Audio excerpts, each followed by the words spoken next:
All right, we're in the final section of part one, and this is secret societies. And I'm going to introduce you to Freemasonry, Theosophy, Jesuitism, and Catholicism, and understand those interrelationships in the whole scheme of things. But before we do, we're going to go into the Bible and show you clearly what the Bible says about sun worship. This is in Ezekiel 8. 5 to 17. I encourage you, whether or not you believe or not, to go into this passage and understand what it's saying. So this is a prophet, Ezekiel, and God is telling this prophet that the house of Israel is, in a sense, worshiping the wrong God, which is having their faces toward the east and sun worship. So fundamentally, the Bible tells you what is true worship and what is not true worship, and it is clear that what they're trying to push on you with regard to zeitgeist and things like this, astrotheology, to say that Jesus and God are nothing other than sun worship. Well, this is a proof text to show you that that's not the case. So this prophet goes in, and behold, northward at the gate of the altar, this image of jealousy at the entry, meaning provoking this God to jealousy. He loves us, and it's a good jealousy that he wants. In contrast, the Hindu God is a non-jealous God, because all worship of those deities, those millions of deities, are aspects of that one God. Therefore, he's not a jealous God.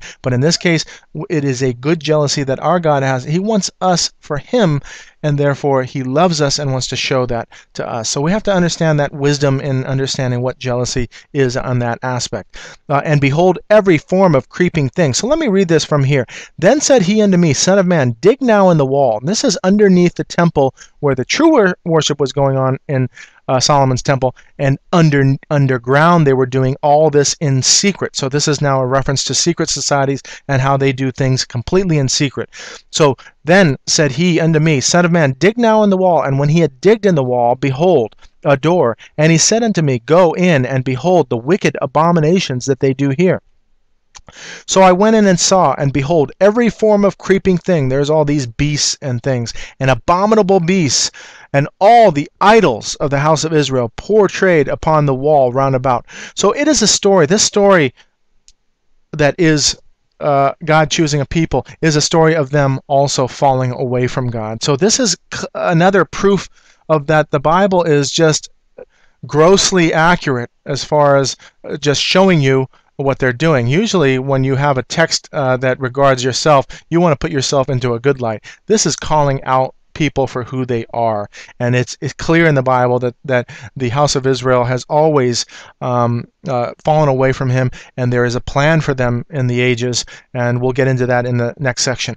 Again, so now, and behold, there sat women weeping for Tammuz. Tammuz is a reference to Nimrod from Babylon, Semiramis his wife, and Tammuz the sun. And we see this correlated into Isis, Osiris, and Horus, or Osiris is the male, Isis is the female, and the sun. And please don't in any way equate this to what you think is Jesus, Mary, and the Father, Mary, and Jesus, because you can see there is a counterfeit going on. I want to explain that counterfeit. Mary has nothing to do with worship and should not be worshipped. So that's what Catholicism wants to bring in, is that satanic trinity, and that's not the case with regard to Christianity, true Christianity. And behold, at the temple of the Lord, between the porch and the altar, were about 25 men, with their backs toward the temple of the Lord, and their faces toward the east, and they worshipped the sun toward the east. Now look at this. Is it a light thing to the house of Judah that they commit the abominations which they commit here? Meaning sun worship is an abomination. For they have filled the land with violence, and have returned to provoke me to anger. So this God that we have, the creator of the universe, is going to be angry, and has been dealing with his chosen people. And so this is, I hope you understand what's going on. In Luke 8:16 to 17, no man, when he hath lighted a candle, covereth it with a vessel, or putteth it under a bed, but setteth it on a candlestick, that they which enter in may see the light. For nothing is secret that shall not be made manifest, neither anything hid that shall not be known and come abroad. And so understanding that our Lord and Savior, my Lord and Savior Jesus, is really about openness, and this is open and free rather than secret, in secret. John 18:20. This is key. Jesus answered him, I spake openly to the world. I ever taught in the synagogue and in the temple, whether the Jews always resort, and in secret have I said nothing. And please understand that this Bible is an open book to the world, and these people that you're about to see in secret societies, they're all about doing things in secret. And this is the fundamental difference of their religion as opposed to the religion and the true religion. And I want you to see that there's deception going on a massive scale. All right, now introducing Freemasonry. Let's look at the structure of Freemasonry.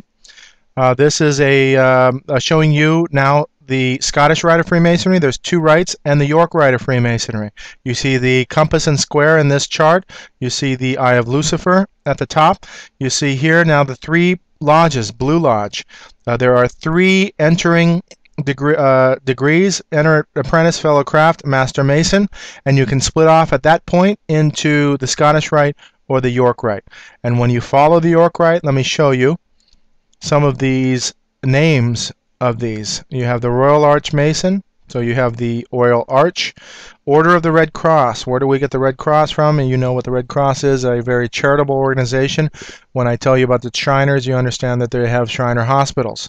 Order of the Knights of Malta. Knights of Malta, now a reference to Catholicism and papal knighthoods. And so you see the Maltese cross here. So understand that connection between Roman Catholicism and Freemasonry. Order of the Knights Templar at Commandery. Now, if you read like Dan Brown, or you watch movies, this whole idea of Knights Templar being Freemasons, they try to distract you from that understanding, but here it is in plain sight. Order of the Knights Templar associated with Freemasonry, and then Knights Templar were Gnostics, and they were the ones that were accused of worshiping this weird Baphometic god, also rituals of trampling the cross. You notice here too is the cross and the crown. That is not a Christian symbol, and I just want you to become aware of that. Moving back down is the Scottish Rite, and you see how many degrees in the Scottish Rite, 33 in all, culminating into the 32nd degree, and by the 32nd degree you can now move into either York Rite, Scottish Rite, into Anam's ancient Arabic order of the nobles of the mystic shrine, and this is the Shriner Freemasons. And now you have your honorary your active 33 degrees, your Knight Commander Court honor. So you can see here honorary 33 degree emblems, double-headed eagles, 33, active 33, and you see all of those. Now ladies are involved as well, and we'll see that in the next slide. You can also see here the two pillars of Freemasonry, and they put this B and J there. Structure of Freemasonry, again, Scottish Rite, York Rite, and the steps at the top, meaning at the top. Order of the Knights of Malta, Red Cross, Knights Templar. You also see co-masonry. So you see women involved in co-masonry. You see the Shriners and the Daughters of the Nile. So women can be in Freemasonry, and you see all of these entered apprentices in there, and the allied organizations. Really, the lower degrees are meant to be in the dark with regard to all of this, and you advance in level, you advance in degree, and the symbols become clearer and clearer until once you finally get to the top, you're worshiping Lucifer the entity, not Lucifer the light. Okay, so they are into more light. This is 1917. This is the British Grand Lodge. You can see the entry to that British Grand Lodge is the pentacle, the interior of the Grand Lodge. Now you see Freemasons here in their ridiculous aprons. This is a fraternal club. Here's Knights Templar playing chess, and I just threw that in there just to show you that this is how they like to run society, with the pawns up front doing their dirty work, and they like to cause war and chaos and all of that type of thing. That is their game, and they use that checkerboard as well. A Freemason's tracing board, master's carpet. So this is how they do teach their initiates. And so you can see that you saw that coffin in Aleister Crowley's Madame Talbot tribute to him. You see here, this is key. This is a beehive, and they like society to be run like that. It's a representation of industry, and they like being the elite and everyone else being workers. In this case, you have the checkerboard. You have three pillars here. One is wisdom, the other some kind of virtues. And then you have the two main pillars of Freemasonry. In this case, it doesn't have Jachin and Boaz here. These are more Hercules pillars, twin pillars, than they are Jachin and Boaz. So you'll see that later on, just later on in this plate, and you see all of the emblems, including the star, sun, and moon, the eye of Lucifer at the top. Moving on, here is the Royal Arch of Freemasonry. This is York Rite, and you can see now the astrological signs around this. You see man, the beasts that you saw in Aleister Crowley's tarot card, which reference the Bible as well. They like to reference the Bible and make you believe that this is biblical, all biblical. Here's similar depictions of that Royal Arch, and here's that keystone in Freemasonry with the pentacle in that keystone. I forget what this acronym is, but it has to do with the initiate, and that's a saying. Moving along, now in other images of Freemasonry, they like to refer to these pillars as legs to stand on. You'll see some of that in these squares. So they're putting the square in there, and then this enlightenment, using the sun there as your intellect or your enlightenment. And so they use all these symbols. Early in your degrees, both in the Scottish and York Rite, you come to know what the name of God is, and this is an abomination. So they use Jah, or referring to Jehovah, Bull, which refers to Baal or Baal, and then On, which is, and if you read this upside down, it's actually On, not No. So Jah, Bull, On is the name of God in Freemasonry, and this On refers to Osiris, and so is it an absolute abomination as a trinity of the name of God. So this is a testament to this occult nature of what this is. And you can see various other forms in Freemasonry or tracing boards, Jachin and Boaz again, and you have all this sacred geometry stuff going on. You see the elements here referring to alchemy, stars, sun and the moon, and this helical thing. I don't know all of these symbols because I'm not a Freemason. My father was, and I have interviewed or talked with Freemasons that testify to the darkness that you have in these rites. And really darkness referring to all of these mystery symbols and the mysteries surrounding all of this. And so it is absolutely dark with regard to that. So now moving along, and you see the similarities between things that were artifacts used in Solomon's temple and the building of this, but you'll see that there is a counterfeit and an opposite going on here. This is a tarot card. You saw this earlier in the plates, but this is Boaz and Jachin referring to this temple pillars in Solomon's temple, and this is showing you, to me, this is the counterfeit. But you see the black and white symbolism, the duality going on. This is a priestess, and you can see the reference also if you saw that Isis and Osiris, but Isis having these sun symbolism and these bull horns or crescent moon hybrid. So anyway, I know you might not understand that, but as we move into all these symbols, you can go over this video and understand what these symbols are. Here is a worshipful master, and the worshipful master wears the top hat, and here's the square. The gavel is also Freemasonic, and you see that gavel used in modern judges use that gavel. A lot of our things are Masonic that we don't understand. Now, this is key here because this is a depiction of the Freemasonic temple. You can see the two pillars here, that the two pillars are in the west. You can see now the pentagram here and that checkerboard floor, the three pillars of virtue, and then The East is the worshipful master, the G, the generative principle, and the Sun all in the East. Okay, understanding that side. Now, look here. This is the true temple, Solomon's temple.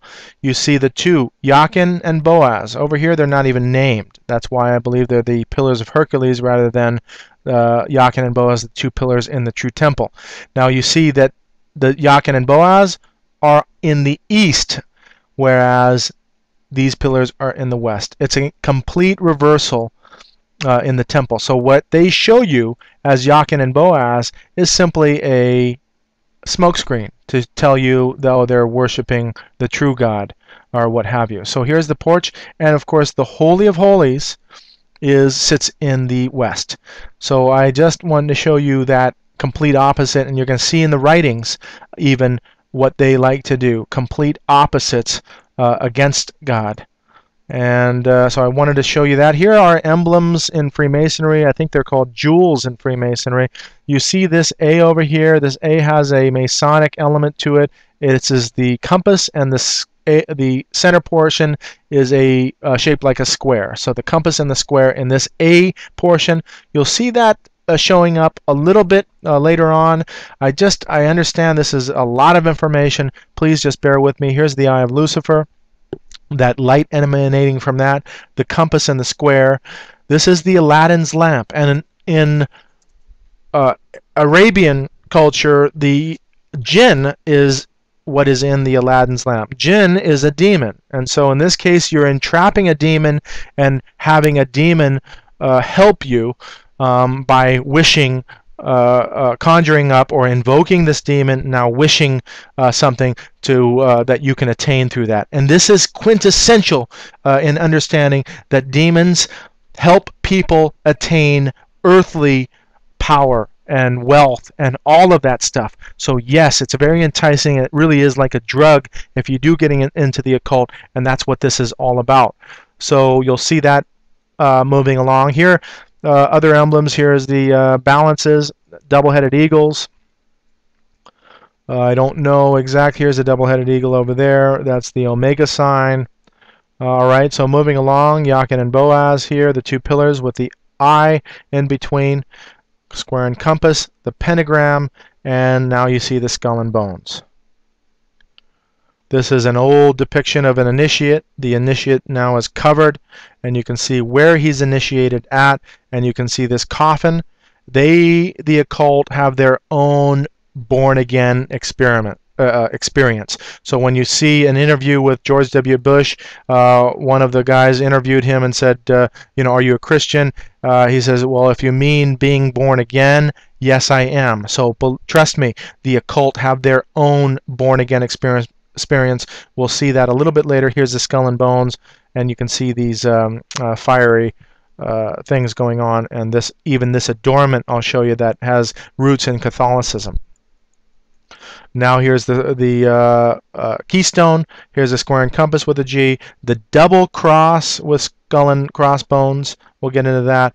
And then the down pointing star. Now this is a proof to show you that the square represents the female aspect. I dearly love a Mason because a Mason's on the square. So this man who is represented as the compass with the female on the square. So a male on the square. It's a sexual connotation. That G is that union or generative principle of the union of male and female. That's why androgyny has a huge place in this doctrine. And again, now love the square. So the man is loving the square, and she's on the square representing the square. So you can understand the female aspect of that. Are you a Mason? The girls all love a Mason because a Mason never tells. So again, would you really be wanting to marry a Mason who's not going to be true to you in the relationship? So this is the type of thing that they're into. And then now a Mason never tells. I'm going to make her a Mason so she can't tell on me. So you understand the aspect and the understanding that it is a secret society. And we'll move on. Continuing on with Freemasonry, you were introduced to Albert Pike earlier. Now you can see him here. He's a 33rd degree. There's the double-headed eagle. There's his 33rd degree emblem. Has a statue in Washington near the Capitol building.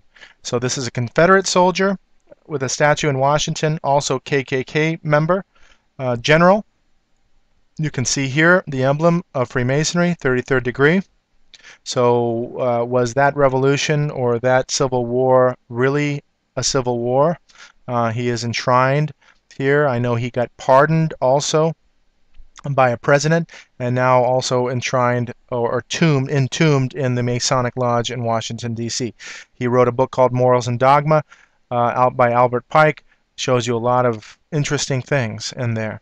Okay, every Masonic, they like to claim that they're not a religion, but every Masonic lodge is a temple of religion, and its teachings are instructions in the universal, eternal, immutable religion, Morals and Dogma of the Ancient and Accepted Scottish Rite of Freemasonry by Albert Pike. So that's this book right here.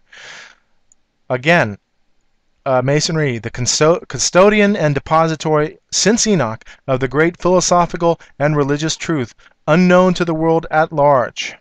All right, so religious. Now, Lucifer, the light bearer, strange and mysterious name to give to the spirit of darkness. Lucifer, the son of the morning, it is he who bears the light, and with its splendors intolerable blinds feeble, sensual, or selfish souls, doubt it not. So this reference to Lucifer, the light bearer, and in fact, when you understand who they worship Lucifer, that light bearer. That is the light that they are seeking. Morals and Dogma, okay? Now, General Albert Pike, this is a speech given. That which we must say to the crowd is, we worship a God, but it is the God one adores without superstition. To you, Sovereign Grand Inspectors General, we say this, and you may repeat it to the brethren of the 32nd, 31st, and 30th degrees. The Masonic religion should be by all of us initiates of the high degrees maintained in the purity of the Luciferian doctrine. If Lucifer were not God, would Adonai, the God of the Christians, whose deeds prove cruelty, perfidy, and hatred of man, barbarism, and repulsion for science, would Adonai, his priests, culminate him? Yes, Lucifer is God, and unfortunately Adonai is also God. For the eternal law is that there is no light without shade, no beauty without ugliness, no white without black. For the absolute can only exist as two gods, darkness being necessary for light to serve as its foil, as the pedestal is necessary to the statue and the brake to the locomotive. This is that dualism going on. Now, our Bible states specifically that God is light and there is no darkness in him. So understand what they want to do is merge these together. Thus, the doctrine of Satanism is heresy. So now they're claiming that Satanism is heresy, and the true and pure philosophical religion is the belief in Lucifer. They are equal.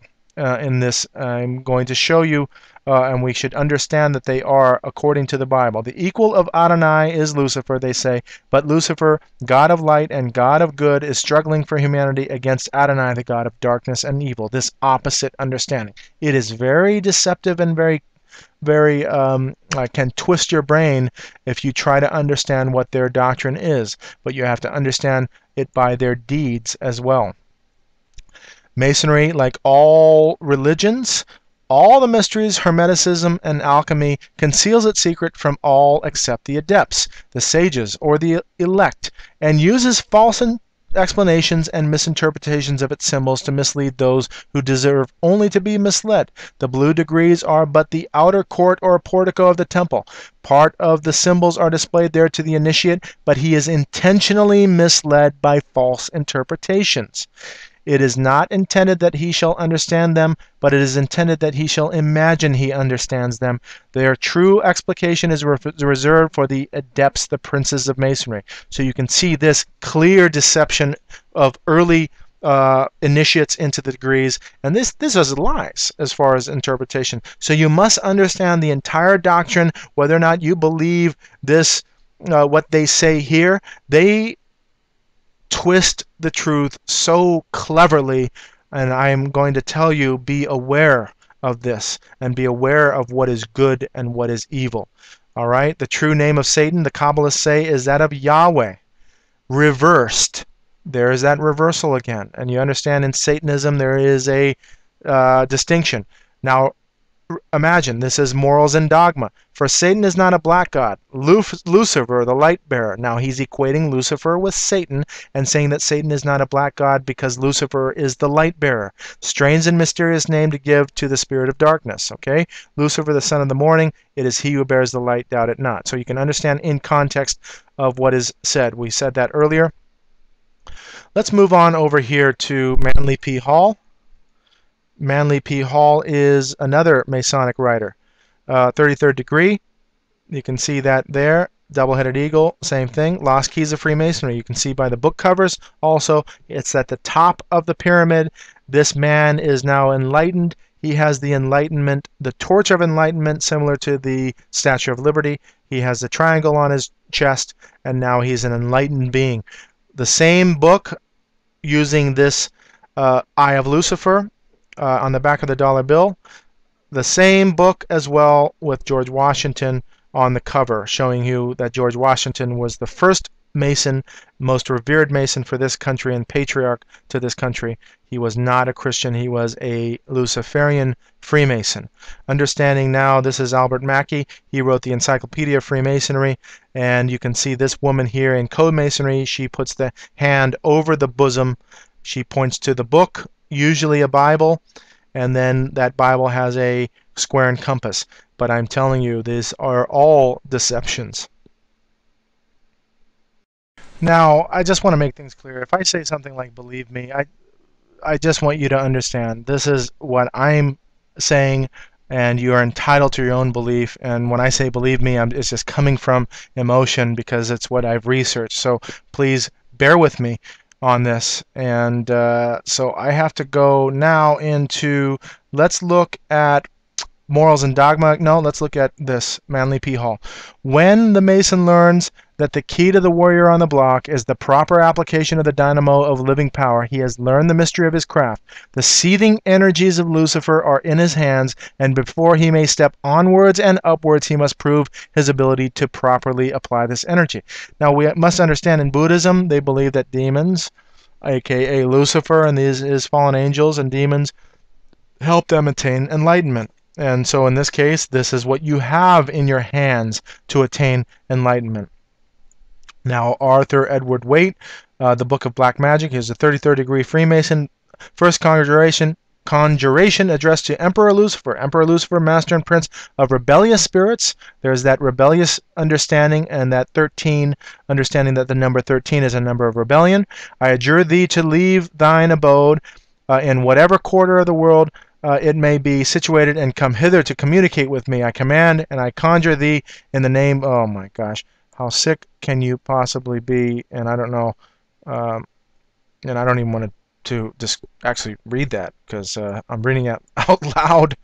What is more absurd and more impious than to attribute the name of Lucifer to the devil is that is to personified evil. The intellectual Lucifer is the spirit of intelligence and love. It is the practice. It is the Holy Spirit, while the physical Lucifer is the great agent of universal magnetism. Alphas Levi, and he's the guy that showed you the Baphomet image. So, boy, they really have a twisted way of putting this, and you think it's just spiritism and mysticism, but it is an entity, Lucifer, that the Bible describes that is our adversary and is out to destroy us. And we have in my belief system, we can understand that Jesus is saying that there is a hell and that there is a heaven, and he doesn't want you to go to the wrong place. Satanic ritual is a blend of Gnostic, Kabbalistic, Hermetic, and Masonic elements, incorporating nomenclature and vibratory words of power from virtually every mythos. Masonic orders have contained the most influential men in many governments, and virtually every occult order has many Masonic roots. Anton LaVey, that's that renowned Satanist.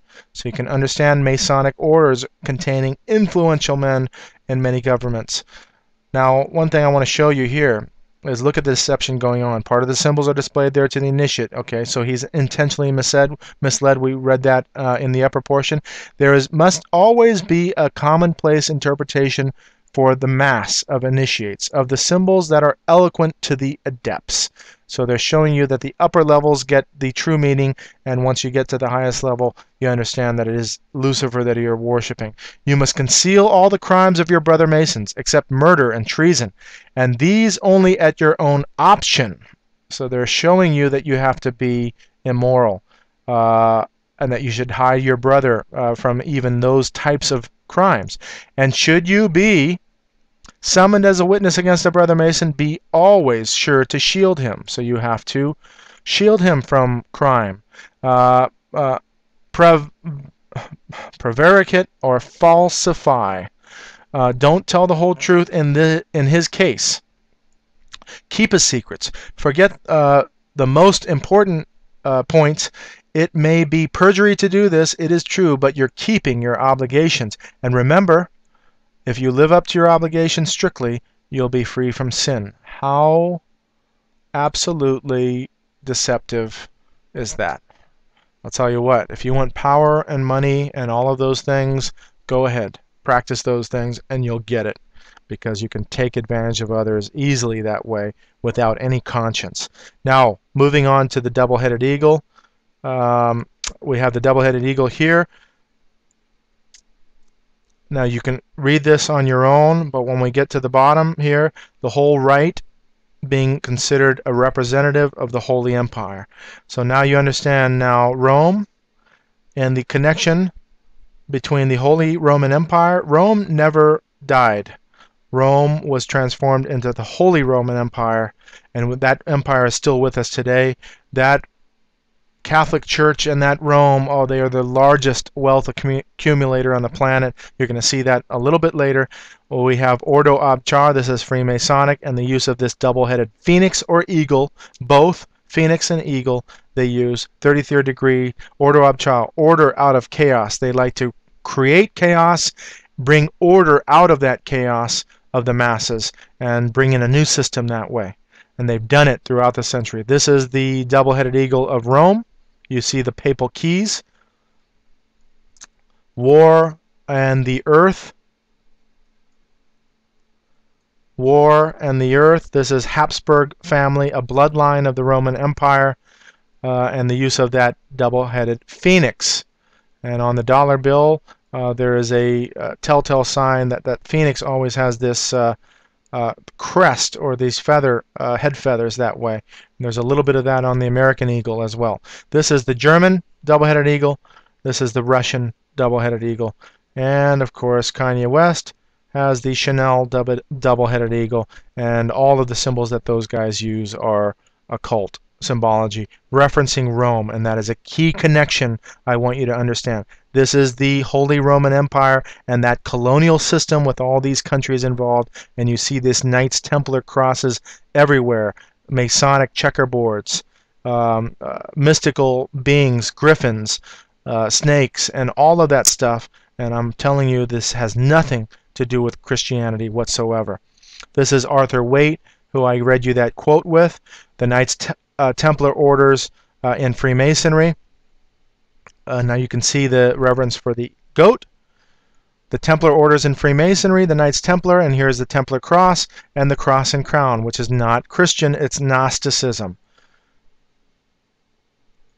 Eliphas Levi and his books, Transcendental Magic, so magic is key. Now this Kabbalist mysticism, and you can understand that that is not the Star of David, it is an occult seal of Solomon, and going even back to that, but it is an occult sign of idolatry. And you can also notice here the triple tiara, which the Pope has and Rome has, Elvis Levi. Now you see this intertwining snake as well, and bird. Also, it's like a cockatrice, which is half bird, half reptile. The key to the mysteries. Now you can understand what the key means, and we'll see the key to the mysteries here. You saw that keyhole in Warren Buffett's book, and now you see here that it refers indeed to the key to the mystery religions and Satanism, translated by Aleister Crowley. So these guys are all interconnected. Moving along with Freemasonry. So we're going to understand who Freemasons are. Life magazine, you can see Freemasons in the form of a pyramid. U.S. Masons, and this is 1956. Let's end all. Let's end all of the discontent. Elect a Mason president. I'll tell you one thing: if the first president of the United States was a Freemason, think about it. How many other Freemasons were there in this country? And these are just to name a few. I believe all of them were Freemasons. And so I'll show you more than just one the people that are here. So you can see all the Freemasons. I'll go through this quickly. Here's Ben Franklin, Harry Truman, Gerald Ford, Washington. You can see here John Wayne as a Shriner. This is head of the FBI. Oh gosh, there was a movie recently about him, Harry Truman, and I forget him. All walks of life being represented. Ronald Reagan is a 33rd degree honorary. And there you see Harry Truman and his regalia. You can see the gavel being used, and that's used with judges. Moving on, Scottish Rite magazine, formerly known as the New Age magazine. And you can see actors, Kramer, Buzz Aldrin, and commemoration, Freemasonic commemorations. They lie, and they're meant to lie. They're meant to swear to secrecy. And so whatever they do, you cannot trust, completely not trust. Actors, it's their initiates, their children get into those walks of life. Here's royalty. You can see here, this is King George. Look at how nicely fashioned that apron is. But I'm telling you, how can you dress up like that and still be sane? Here we have Prince Hall Lodge. Now this is interracial. All races are involved, and so you see now Jesse Jackson, 33rd degree. This is Dubois here. You can see here he's actually doing a Masonic pose. That actually, Pledge of Allegiance, is a Masonic pose. So you put the hand over the heart, and they do this in the lodge, and it stems from Freemasonry. So you can understand that in this country, that's what goes on. Here's Nat King Cole, Richard Pryor. All walks of life. Look at their Bishop Tutu. And you have here, oh gosh, I forget that, trumpet player, Henry Kissinger. Now, looking at this, Shaquille O'Neal, he's now entered. He was on a sports channel actually showing off his Masonic ring. Poor guy. Now he's into Freemasonry. Scottie Pippen, you see here, Barack Obama, inaugural ball. Now he's been invited by Masons. This is a Newsweek magazine, September 2008. I believe it's September 2008. You can look that up. Memo to Senator Obama.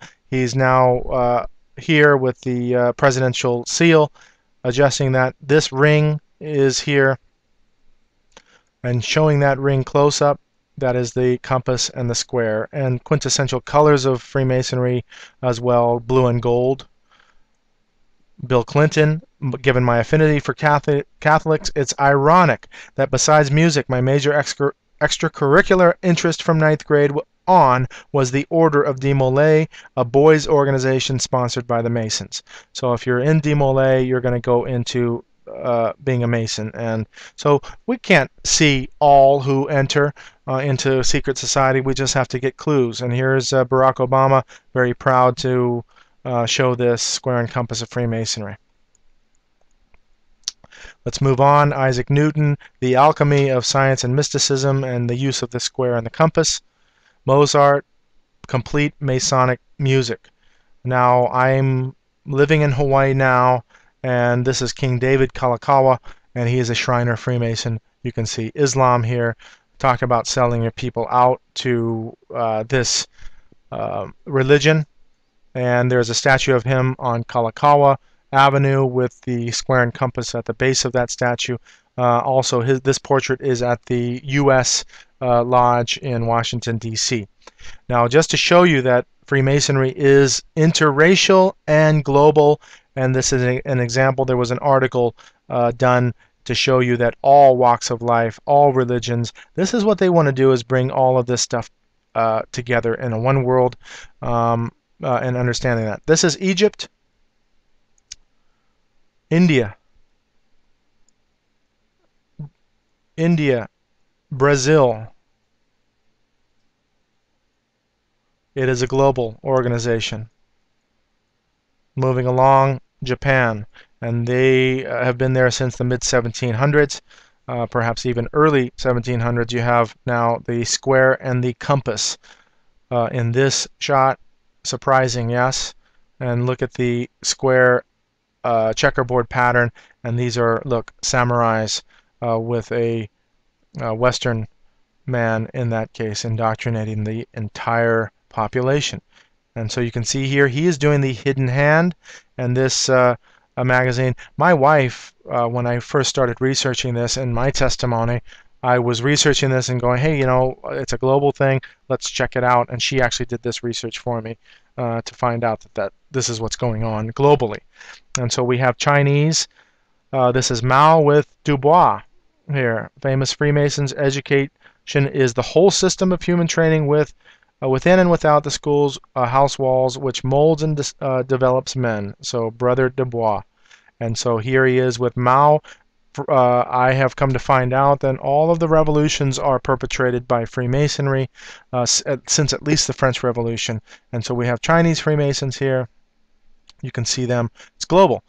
So what you think is opposition and communism is, in fact, behind closed doors, they are shaking hands. They are simply experiments, government and social experiments, with a one world agenda that they have in the end. Here's Marilyn Manson, that Satanist, and of course he wears two types of rings here. It is the pentagram and the square and compass. I always like this one, Marilyn Mason. You can read all about who's famous in this book, 10,000 Famous Freemasons. There is De Molay, the supposed Knights Templar that was persecuted by the church. I've come to find out that that persecution by the church, what they like to do is they separate themselves from the organization. They work like the mafia. They can take anybody out that they raise up. So they can give you a country, give you an organization, and guess what? They'll take you down for it. And that's how the system works in this realm. So I want you to understand that Knights Templar, and you'll understand that in religion was a schism, and what they do is they separate the organization so that you think that they're in opposition. Now let's understand Theosophy. This is Madame Blavatsky, and she is well known to be Luciferian, and you can understand that through her writings. Now she is was the founder of Theosophy. You can see the occult symbols that she has here. This is the Ankh, which represents resurrection in the occult. So please, you can see there's counterfeits in this, and I want you to be aware of that. This is the Ouroboros. You see the swastika. You see the hexagram within that, and then you see the crown as well. Now, Madame Blavatsky was a Freemason, and this is her diploma. There is Madame H.P. Blavatsky at the bottom, 33rd degree. Now you see the stork and the phoenix. You see the two pillars now represented as Egyptian obelisks, and so you can see now that they are merging these together, their pillars with Egyptian obelisks, and that reverence for Egypt. And so you can understand this. That's her diploma. Lucifer, a Theosophical magazine, H.P. Blavatsky. She is a Luciferian, and I want you to understand that. Here's Lucifer again, H.P. Blavatsky. One of her disciples was Annie Besant. You can see she's part of Co-Masonry, the double-headed eagle with crown there, and she now has a 33rd degree album in Co-Masonry. She puts this is not the hand to the bosom, but it is the lion's paw or lion's grip, and you'll see that later. This is, I believe, her husband, and her husband, now this is Ledbetter. I'm not sure if this was actually her husband, but this is Ledbetter, one of the popes of Freemasonry. You can see how well adorned he is. And not only is he a Freemason, but he is looks like either Catholicism or Orthodox, but that is of the same breed in religion. Freemasonry, and its ancient rites, the author of that, and the use of the Eye of Lucifer with illumination around it. So they can look and act. This is a key example of looking and acting like who they say they aren't. This is his true religion. This is his false religion. But in a sense, this looks like Christianity. It is far from Christianity. Just look at it. I mean, for goodness sake, please understand that this does not represent Christianity at all. Moving on, another disciple of Alice Bailey, of Madame Blavatsky, I'm sorry. H.P. Blavatsky is Alice Bailey. Alice Bailey, you can see on her website, actually she uses the Masonic style A, the A with the square within it. These people have, they channel. And so Madame Blavatsky channeled information from deities or spirit beings. I forget the name of her. You can look that up on the internet. But Alice Bailey's channel information came from this person depiction, and this person depicted is Dwaj Kul. Here he is. This is what they referred to in the New Age called ascended masters, claiming all of these beings are ascended beings. And look at the similarity of these beings to the depictions of who Jesus was. Interesting how they can imitate that, and these are just artist depictions of that. So it goes to show you whether or not depictions of Jesus are actually real depictions or false depictions. So very interesting what is going on. So these are channeled informations, and channeling is well known in the demonic realm, spiritism and mediums, psychics, and giving readings this way. Alice Bailey, Consciousness of the Atom. One of her bigger books is Externalization of the Hierarchy. And in a nutshell, what they're doing now is exactly implementing this philosophy, which is to externalize the religion onto the public through the use of symbols and ideologies. And we have this throughout. We can see this in culture. The spirit of Masonry, you'll see that externalization in some of the case studies we have at the end. The spirit of Masonry, Foster Bailey, her husband. This logo here, and there, well, I don't know really too much about this logo, but moving on into Lucis Trust, and this logo, of course, the sun emanating. Lucis Trust was originally Lucifer Publishing Company.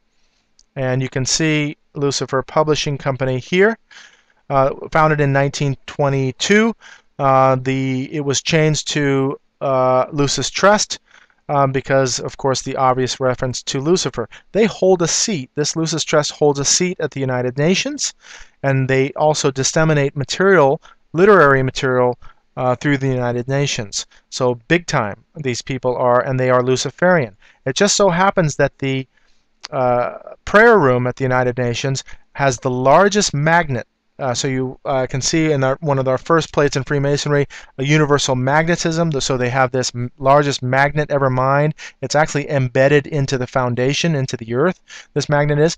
The shape of the prayer room is a truncated pyramid. So you can see in floor plan. Me being an architect, I can tell you that all of this symbolism is done in plan and in design. It's not just a coincidence. You see the sunlight emanating onto the magnet, and so this oculus being done. This painting itself is a Luciferian painting. I believe there are 72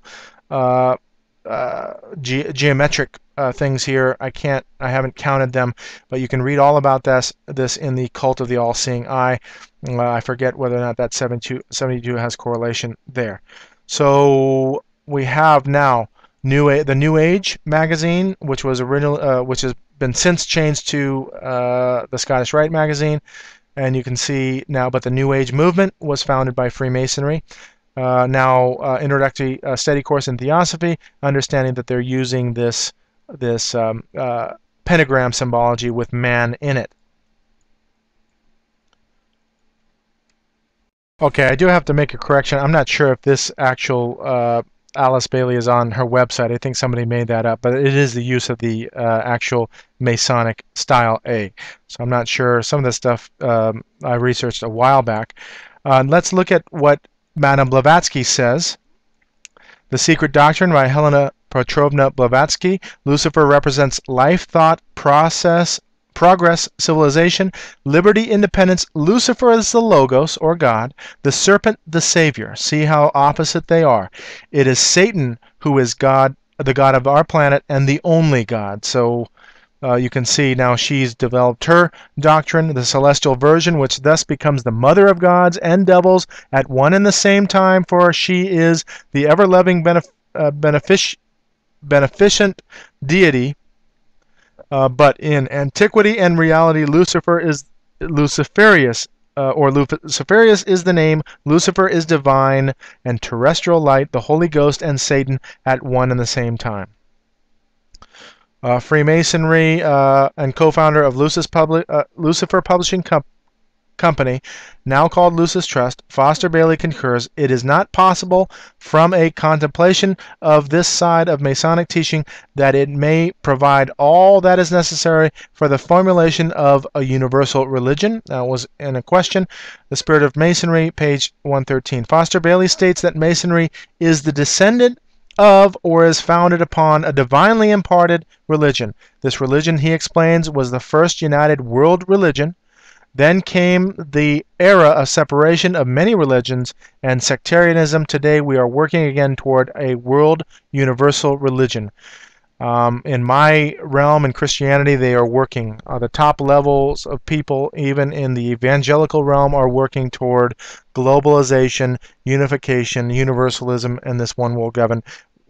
And from my perspective and the biblical perspective, this is called spiritual harlotry, and we want to separate ourselves from that thing. You can believe what you want to believe, but anyway, moving on. One of the most hidden secrets involves the so-called fall of angels. Satan and his rebellious host will thus prove to have become the direct saviors and creators of divine man. Thus Satan, once he ceases to be viewed in the superstitious spirit of the church, grows into the grandiose image. It is Satan who is the God of our planet and the only God. Satan, or Lucifer, represents the centrifugal energy of the universe, this ever-living symbol of self-sacrifice for the intellectual independence of humanity. So Satan is our savior to her.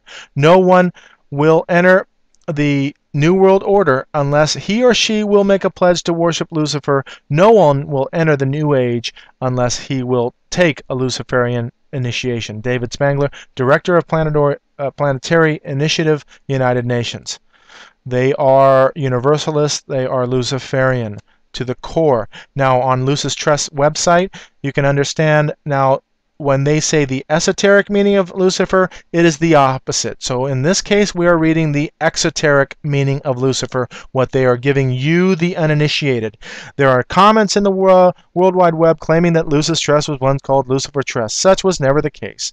Okay, we just saw the documents.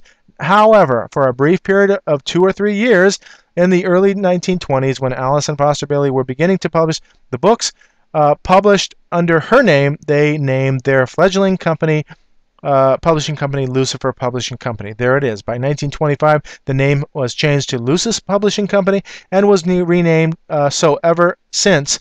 Both Lucifer and Lucis come from the same root word, lucis, meaning in Latin generative case, being the Latin generative case meaning of light. So all it really simply means is light, and you can read the rest of this portion.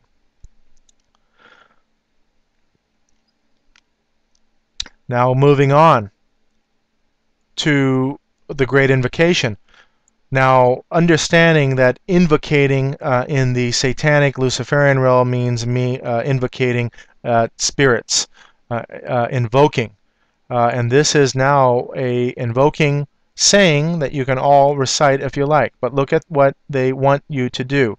Many religions believe in a world teacher or savior, knowing him as under such names as the Christ, Lord Maitreya, Imam Mahdi, the Bodhisattva, and the Messiah. And these terms are used in some of the Hindu Christian, Hindu, Muslim, Buddhist, and Jewish versions of the Great Invocation. Men and women of goodwill throughout the world are using this invocation in their own language. Will you join them in using the invocation every day with thought and dedication? By using the invocation and encouraging others to use it, no particular group or organization is sponsored. It belongs to all humanity, bringing all humanity to one. And the fundamental difference between Jesus Christ, as he says it, I am the way, the truth, and the life. No man comes to the Father but by me. His exclusivity, not Maitreya, not Mahdi, not Bodhisattva, and not any other Messiah or any other form of Jesus. Understanding that fundamental difference. And there you have it. Fundamentalism. And what is fundamentalism and what have they portrayed fundamentalism to be is this radical view, but is clear in the writings that there is a deception going on the other side of religion. I can show you that. And then there is a fundamental difference between Jesus and his religion and all others being the counterfeit, and a fundamental difference as being evil and deceptive and secret. So I want us to understand now, moving on to who these people are in the truth movement. The truth movement, there are two sides of the truth movement, I believe. There is the biblical side to the truth movement, and there is the occult side. This man here, Jordan Maxwell, Jordanus Maxwell, that's actually not his real name, but he's made up that name. He is part of the occult truth movement. You can see here he is a Freemason giving a Masonic handshake with Zecharia Sitchin. Zecharia Sitchin is no Freemason. You can see him here on the internet in a Masonic lodge covering his face, but that is the same man, and he is the writer of the 12th Planet, all this 2012 Nibiru stuff going on and indoctrinating people into these occult alien type things. Aliens are none other than demonic spiritual beings. Okay, we have Jordan Maxwell now. This is key to understanding how they do things. They expose Freemasonry and tell you that this is a secret society. So they expose themselves, and they're doing this. And understand what they're doing. They are going to expose themselves as being corrupt, cause wars, have people now going against this whole thing, and bring in the wars and the chaos and the cry for a new age. And so I just want you to understand the psychology behind all this. They'll tell you Freemasonry, but they will not tell you that is a Luciferian doctrine, but they will equate Freemasonry with Catholicism, and they'll say, see, look at Christianity. Christianity is the same thing. And they will point at Catholicism as being Christian, and there's the fundamental flaw in what they're showing you, because Catholicism is not, it's clearly not Christianity. So please understand where that is coming from. These people also claim, and you can find this out on the internet for yourself, claim that they've been channeled by demons, and that demons have told them to do things similar to these people up above. So he's met several entities that tell him what his purpose in life are, and we'll move on into these. Now we have the TV shows called The Ancient Aliens. Now on Jordan's website you have Michael Sarian. He is well known to be a Luciferian. You have David Icke, who is one of the big names, if not the biggest name in the truth movement, the occult truth movement. David Icke actually tells you that he's the Son of God on this interview, and people laugh at him. But he's an older man now and gaining really big respect in the truth movement world. Art Bell, you can see the use of the Eye of Lucifer. And then you see the Friends of Jordan Maxwell and the UFO hunters. They tell you all these guys are acting on TV and in this club.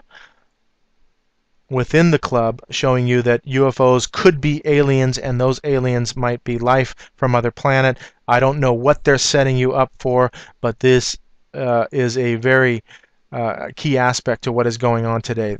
The indoctrination of the possibility of aliens planting humanity, panspermia it's called, and that movie Prometheus was an allusion to that.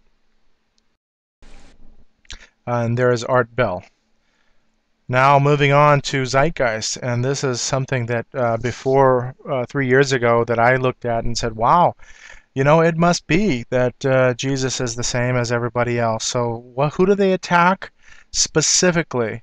They tell you two parts truth, and I believe that the economy and everything is, and the money system is all completely corrupted. Fractional reserve banking, they tell you. And then they tell you 9/11 was an inside job, and from my perspective, it is. And so I don't know if you guys are even past that. Some of you are not really understanding that. I just urge you to do the research. Don't assume and be told. Don't assume what you hear and what they do to you every year to indoctrinate you into believing that 9/11 really become the new 4th of July here in the United States. So please go research it for yourself, and I can show you that. I cover it very shortly or briefly in this second part. But look at the symbolism here. The third part of the movie Zeitgeist, this is millions of viewers, 15 million plus, 20 million, probably going on more of the views of this movie. Look at the symbolism going on. Single eye, one eye symbolism. In this section here, look, it is what we saw Jay-Z doing, the triangle and the sun, or the illumination coming from that triangle. And these are the early initiates. They get the, oh, we're worshiping the sun. No, it's the light, more light, and the intellect. No, more light, it's Lucifer himself, the entity. So please view this video, and I'll show you that there is religion being perpetrated through this video. And the one that they are attacking in the third section of Zeitgeist is specifically Jesus. And so you can see man being God, that God spirit that is in all of us. This is what they're perpetrating as the religion of the New Age, when in fact it will be essentially what David Spangler said previously, which is the Luciferian doctrine, worshiping Lucifer. Please don't be deceived.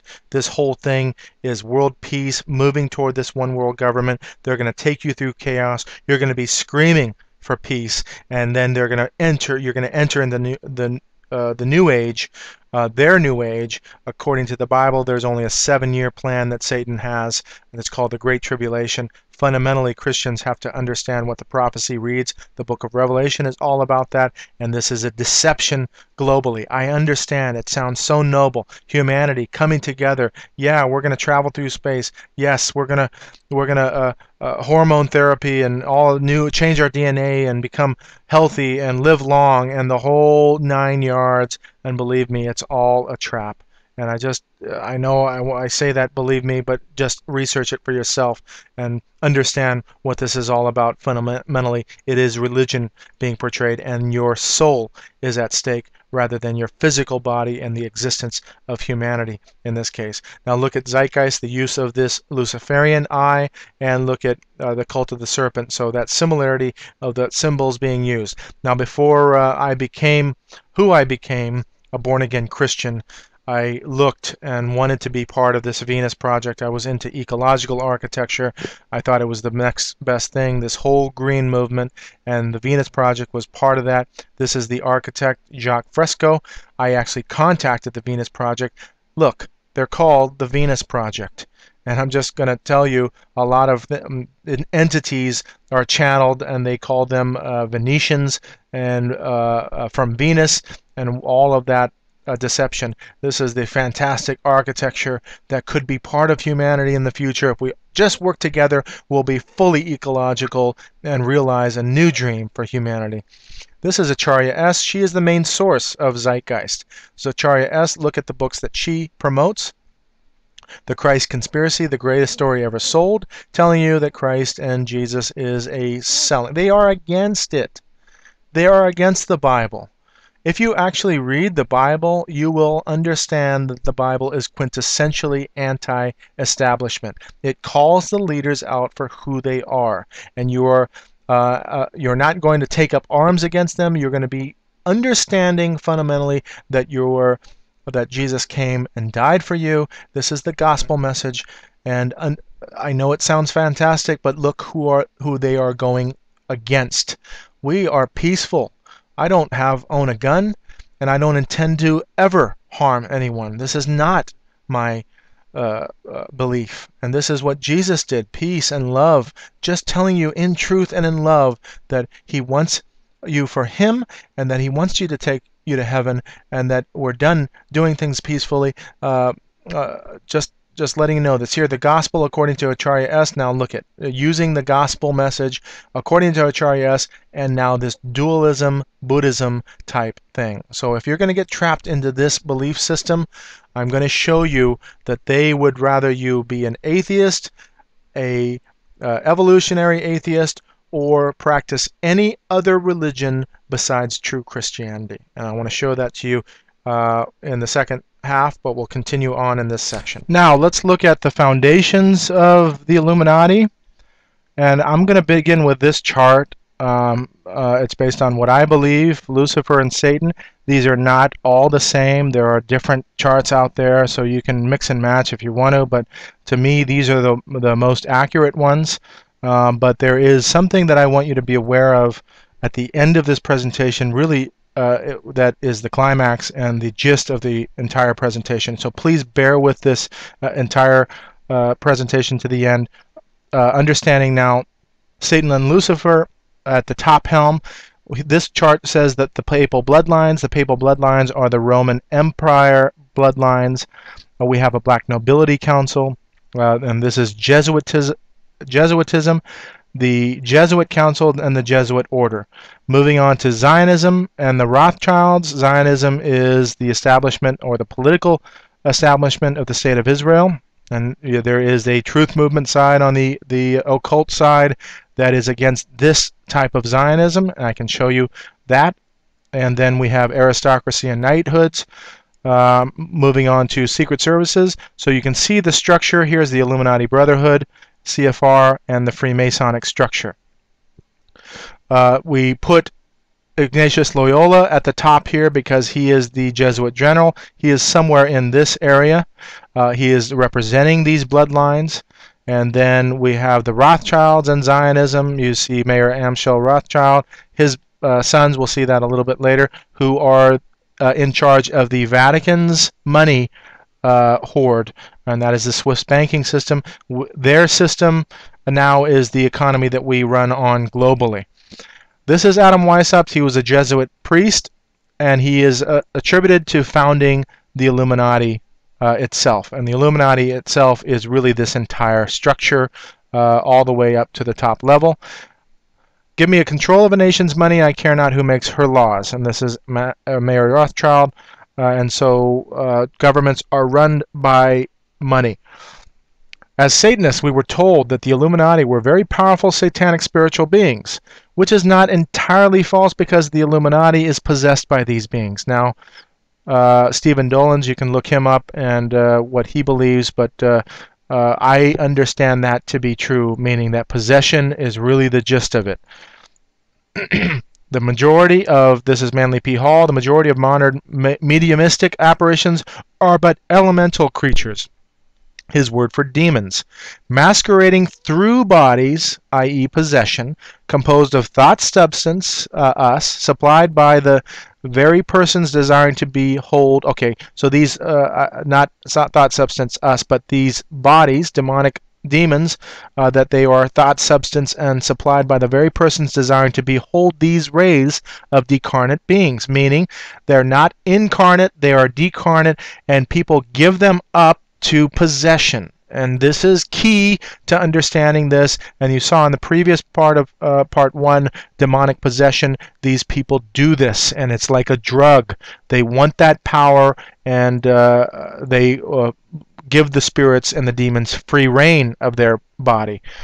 Oh gosh, look at this chart now. This is Jack Chick. My mother gave this to me a long time ago. I didn't realize what it really was. Here is the Roman Catholic Church and the Jesuits, the Illuminati, CFR, the international bankers, the Mafia, which is the Hood Mafia, Club of Rome, Opus Dei, the Masons, New Age movement. Let me read this. The Catholic Church is the biggest financial power, wealth accumulator, and property owner in existence. She is a greater possessor of material riches than any other single institution, corporation, bank, giant trust, government, or state of the whole globe. The Pope, as the visible ruler of this immense amassment of wealth, is consequently the richest individual in the 20th century. No one can realistically assess how much he is worth in terms of billions of dollars. Okay, now, this is early on back in the 80s, and I believe that this white Pope that you see here is actually subservient to the black pope, which are the Jesuit generals. And the Jesuit council here, you see, are actually now supporting these bloodlines dating all the way back to the Roman Empire, and I believe all the way back to Babylon. So the elite have always been the elite in this sense. Now let's move on to this chart. I believe it is an accurate chart from what I see and what I've studied. Rome being at the helm currently. They have their fingers in everything. There's the Knights of Columbus, secret societies, Rosicrucians, Jesuits, and you see Jesuits. You see here Yakuza, which is the Japanese mafia. And then you see Illuminati, Skull and Bone Society, Bilderberg Group. Yeah, sounds kind of, far-fetched, huh? Well, Knights of Malta and the CIA, and I'll show you that connection with one particular individual there, more than one individual. You see Knights Templar. You see here very clearly Rosicrucians, Knights Templar, Masons, Masonry, Freemasonry to Theosophists, Theosophy to Lucis Trust, and Theosophy to the New Age movement through Freemasonry, Lucis Trust, United Nations. So you can see the accuracy that I just showed you of this chart. And of course, look, the Nazi Party, European Union. Oh, there's a lot going on, and they are all interconnected. So I just want you to be aware of that. Moving on, here is Ignatius Loyola.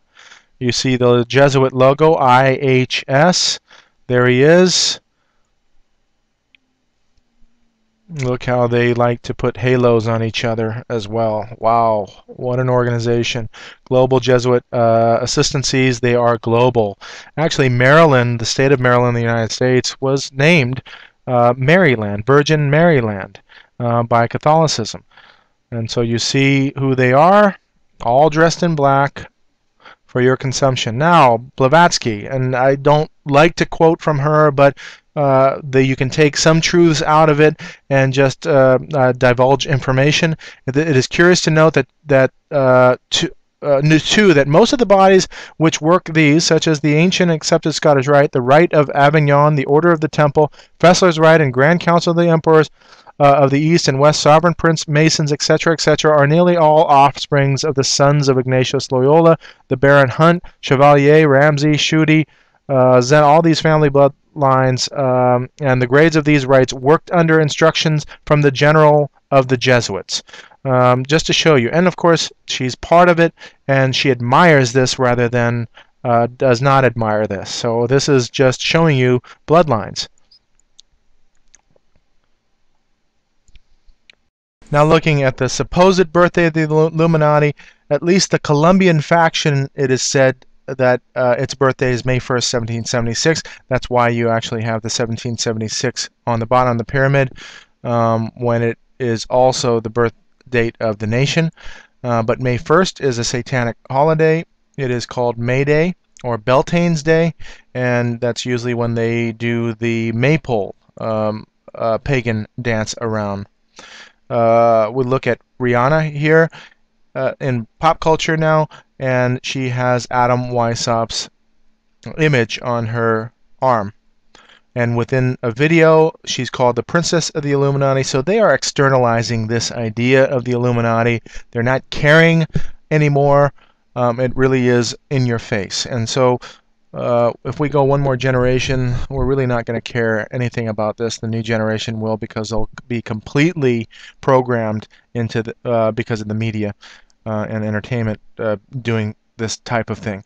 We have, looking at the Rothschild dynasty, these are the 5 brothers of Mayer Amschel Rothschild who went out and established central banking using the Vatican Horde. So they are essentially lieutenants of this Vatican Horde, given charge of establishing economies this way. And this is what we see globally now, taken over the world, the establishment of this current fractional reserve banking economy. And so you can see here is the Rothschild emblem. Within that emblem, there is a six-pointed star up above as well. This is attributed to the fact that the Vatican and the Nazis were working together and hoarding money through the Swiss banking system. That Swiss banking system is completely private, so there is no transparency at all. United Bank of Scotland, you can see here they use the papal keys, so does the United Bank of Scotland. I'm not saying that it is, but they are connected that way. The Swiss banks are the Vatican banks. And also you can see the checkerboard floor.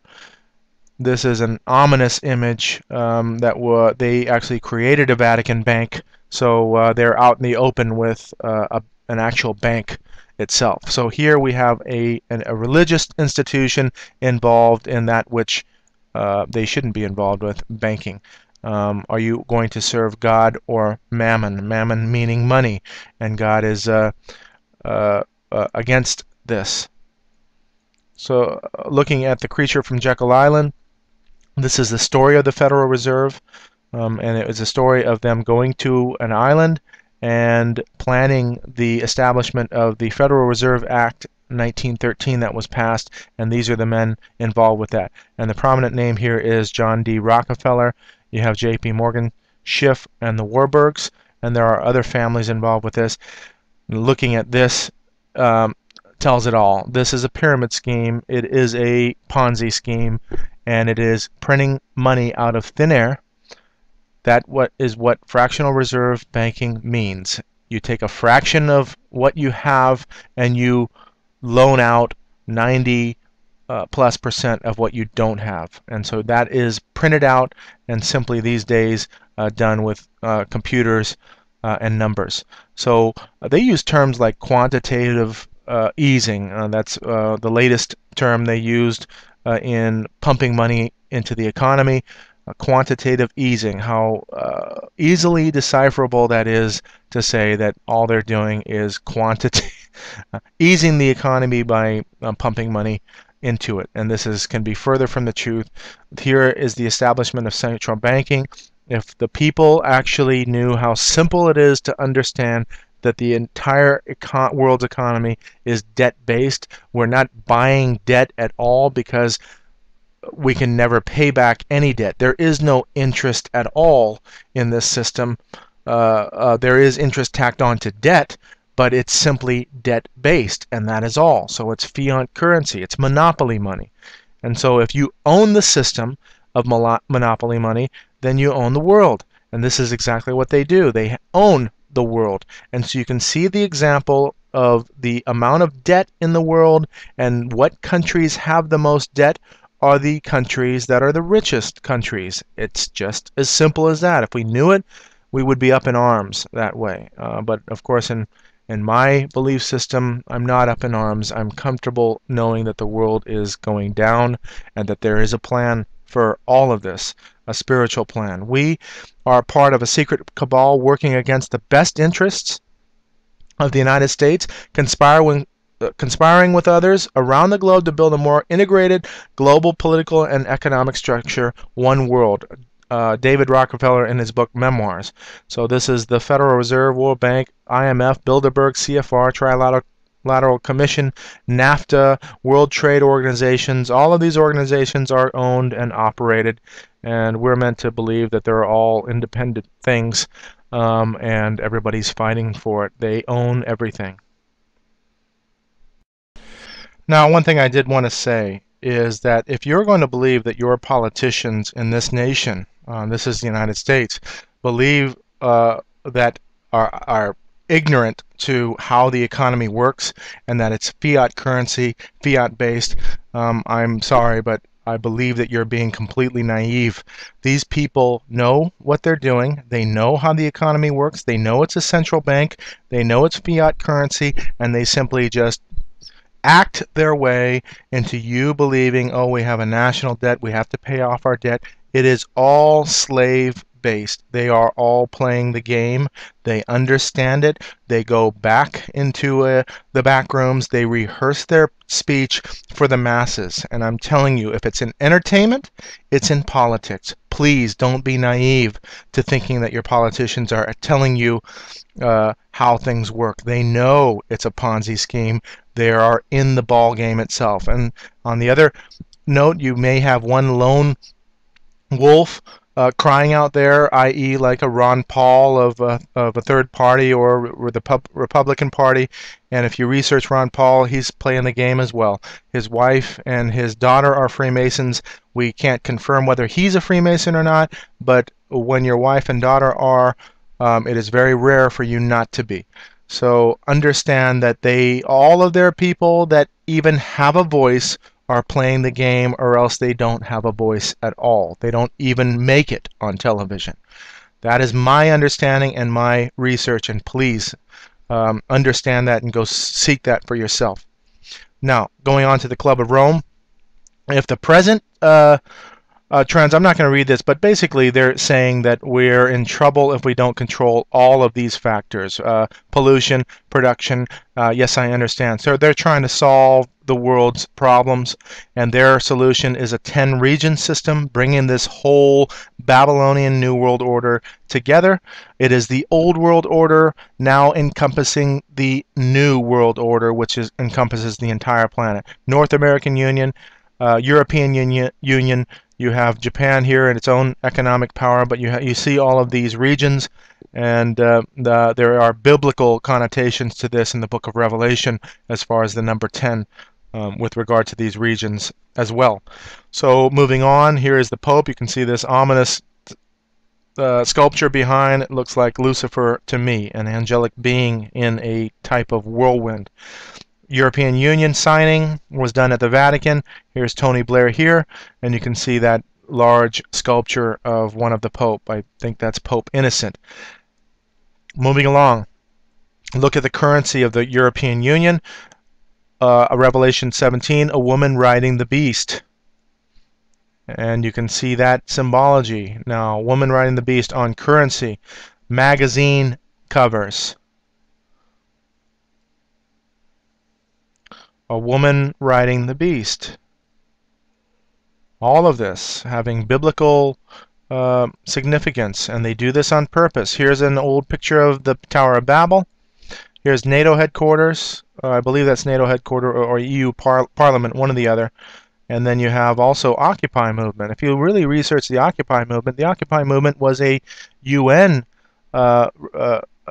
originated movement, and we are to think that this is all grassroots. But look at the imagery of the Occupy movement of the woman riding the beast. And so look at also this European Union, Europe, many tongues, one voice, and the significance of that is the Tower of Babel. Look at the shape of the stars. You remember that tarot card pointing down. And then also look at this. These are blockheads. So you have conformed now to this world and this system. Look at the baby has the round head. This is an insult to us. So the baby is round head, has not conformed, and all of everyone needs to conform to the system. This is what they want. Kind of interesting. They have pyramids in the background as mountains as well. Look at the Tower of Babel symbology again at the EU Parliament building and that unfinished type of tower structure. And me as an architect understand that this is the case. Now here's that tarot card, and look at the shape of that the star in comparison. Moving along with the emblem of the 33rd degree and Ordo ab Chao, order out of chaos. You have this, Sapientia, S-A-P-I-E-N-T-I-A. Sapientia refers to the Constitution of the Vatican. You have the Solvent Cross, which is also a Vatican creation called the Solvent Cross. So you have this reference to Rome. And again, I show Napoleon with his Roman hand of power, sign of the benediction, and laurel leaf, and the Caesars wore the laurel leaf. What I'm going to tell you is that Rome has been continually putting on a face or a veil of Jesus, when in fact they're completely pagan. Finishing up this plate, let's look at this final chart here. And so you have the black popes. They are representing these bloodlines. And you have the Jesuit Council, black pope, white pope. This is the old black pope, and this is the new black pope. And then I've also heard that there is a gray pope who we don't see. But anyway, we move along, and you see now Knights of Malta. This is Knights of the Order of St. John, and the Solvent cross there. And then you have them here. This is the Knights of Malta, and you see the Maltese cross. You see this adornment with crown. You see that same adornment with crown on all of the degrees of the Scottish Rite. And this is the 33rd degree adornment, and you can see the similarity between the two adornments in that Scottish Rite. You can see the adornment inside the lodge as well, being that same type of adornment. They are one and the same. Rome is Gnosticism, is Knights Templar, is Freemasonry, and all the way through is Rosicrucianism. And you can see that same adornment. Now here's a double-headed eagle with the black and white dualism symbology, the eye of Lucifer, or the triangle emanating the Knights of Malta, or the Maltese cross. Now you see royalty being down on the list. They are actually owned by this Roman system, and they are allowed to reign, rule and reign their particular countries in this colonial Roman system. And now you see presidents and dignitaries way down on the list. Freemasonry. Freemasonry is simply a church for these guys, and there are high-level people that own corporations and run corporations and are allowed to be wealthy that run them. Knights of Columbus is the Catholic version. What they like to do is separate themselves from the other organizations and then create another sister organization like the Knights of Malta that are exclusively Catholic. And so here are the Knights of Malta way down on the list, and you see them in their pageantry sometimes. And these are usually people, they don't know exactly what they're doing, but the higher levels up in the organization are the ones that know what is going on. Alright, the next plate in this series, we begin with Hitler. Hitler was a Roman Catholic, and let's look at what Catholicism did and that organization did with Hitler. A concordats with Germany. Here's Hitler and his Catholic counterpart. They gave Hitler power, worked with Hitler.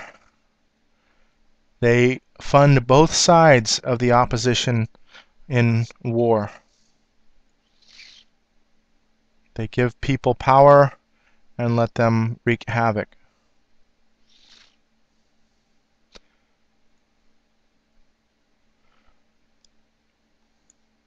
Now also, we're going to see that this salute is in actuality the Roman salute.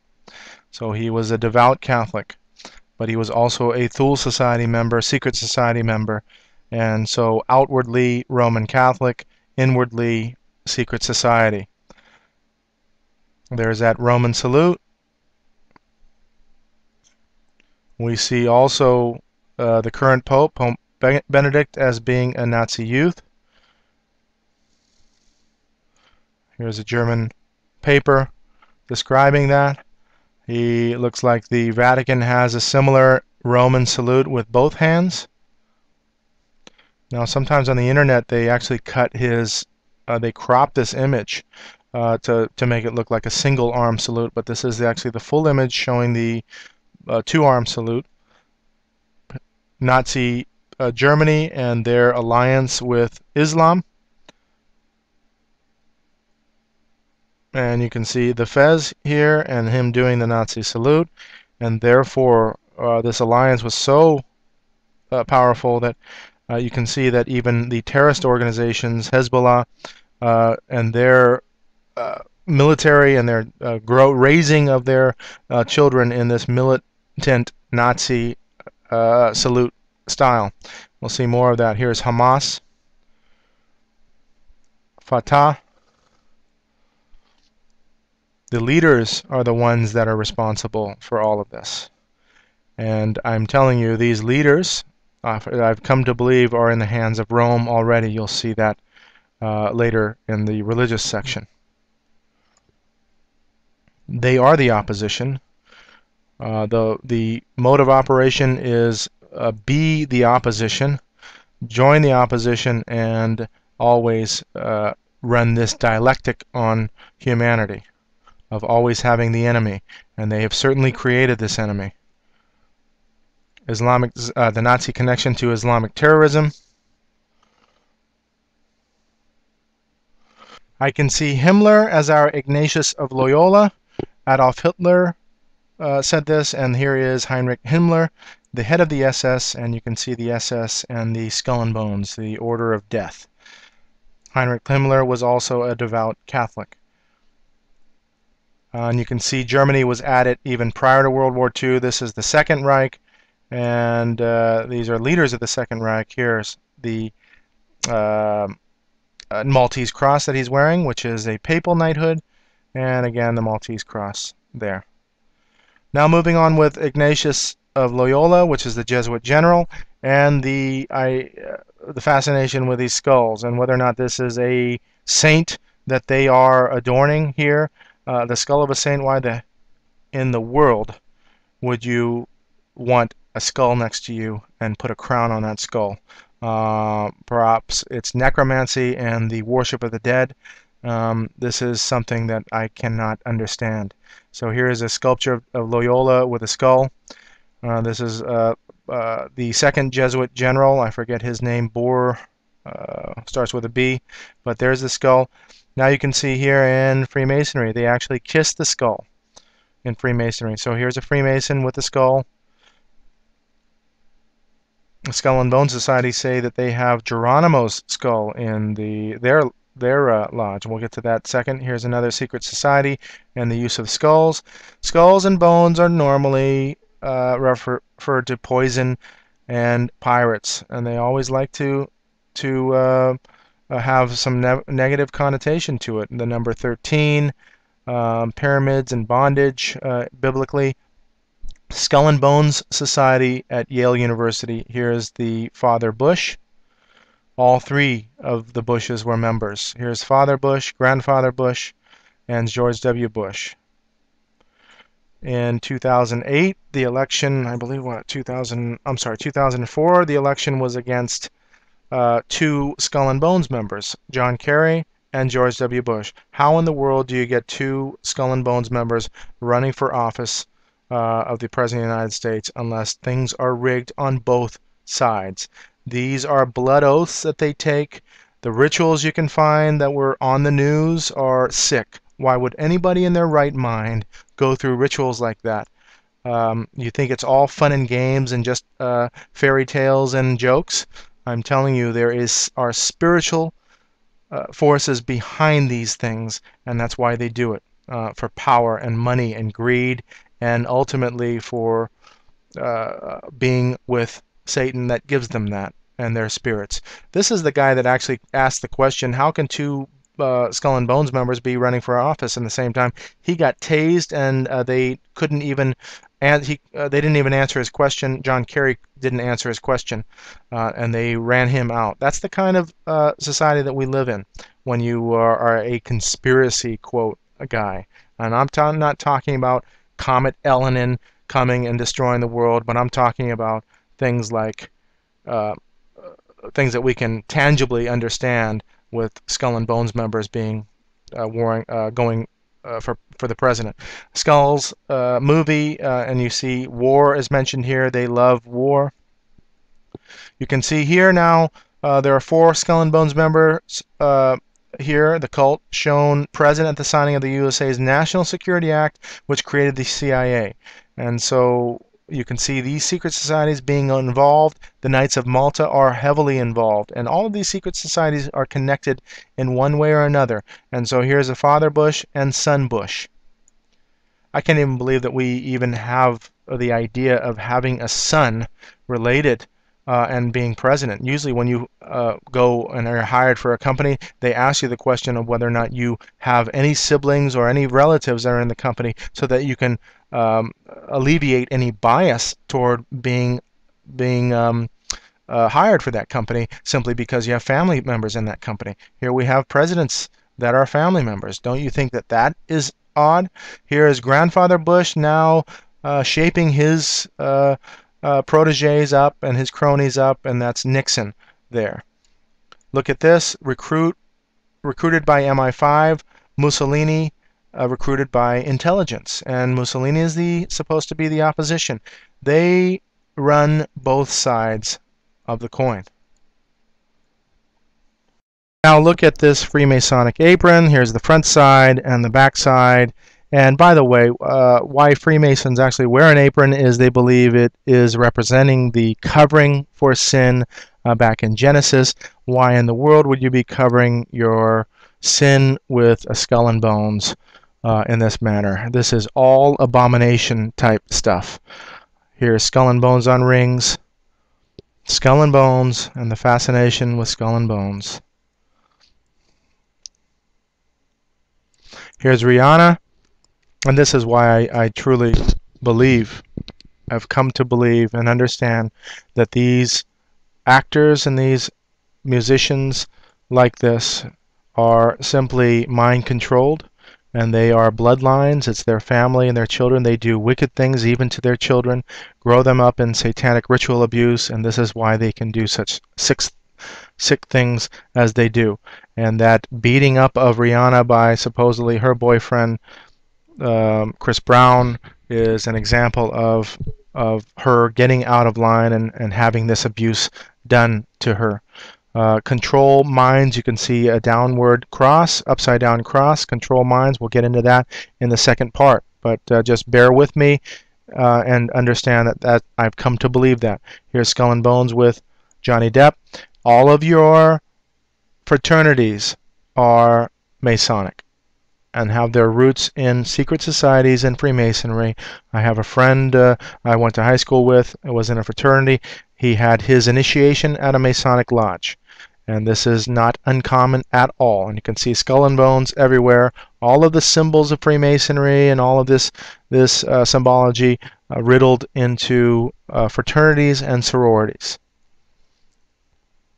Royal arches, stars, you can see the similarity between fraternities and Freemasonry.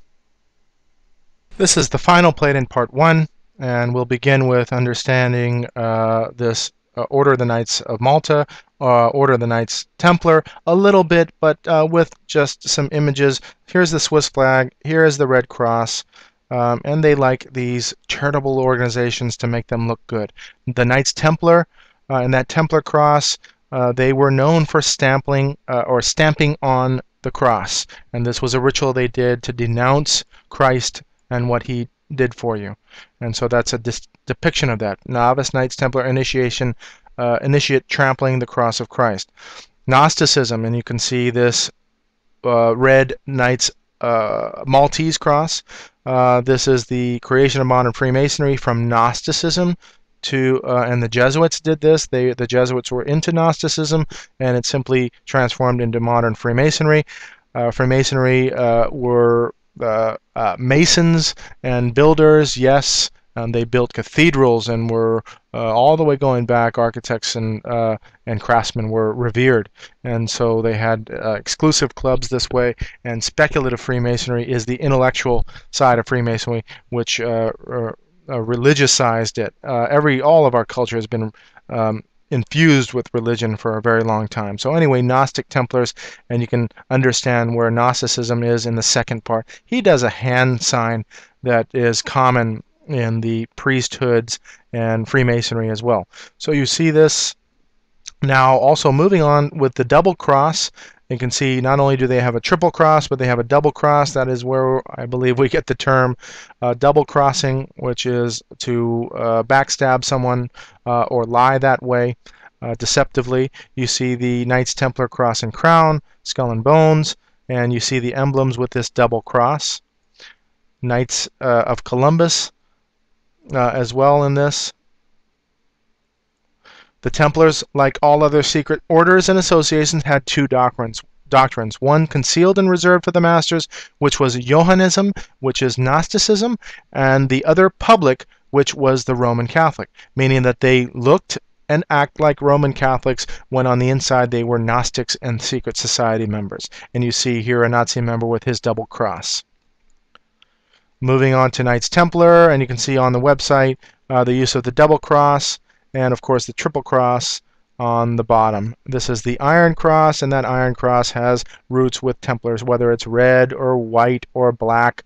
Hitler wore this Iron Cross. But moving on with the double cross, again, Knights Templar and the double cross. They also have that triple cross. Here is a famous Satanist, not as well known, but nonetheless Satanist, and use of that double cross and this infinity symbol, meaning they are wanting that their religion to be for eternity. So here's Marilyn Manson, a great example because he uses this double cross as well. Has the ring, that is the double cross, and also this is now the movie, oh gosh, what is that? V for Vendetta. And so you see that double cross being used. You see the double cross in logos, Exxon, Oreo, Nabisco, and of course great causes of going against tuberculosis. They like to make themselves look great.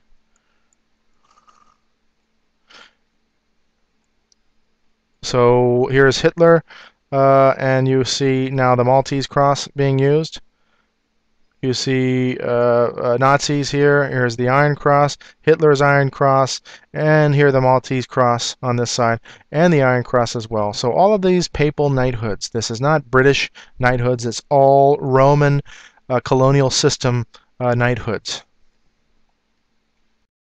Now let's look at the Knights of Malta, and this is just a depiction of the Jesuits and Kolbenbach, the former black Pope, and this person has shown that they are really involved in death and infiltration and all of that bad stuff. War, really. That's why they're called Jesuit generals. Order of the Knights of Malta, looking at that. This is one of the, I believe this is a Rothschild, and you see his red Maltese cross. And I don't know who these are.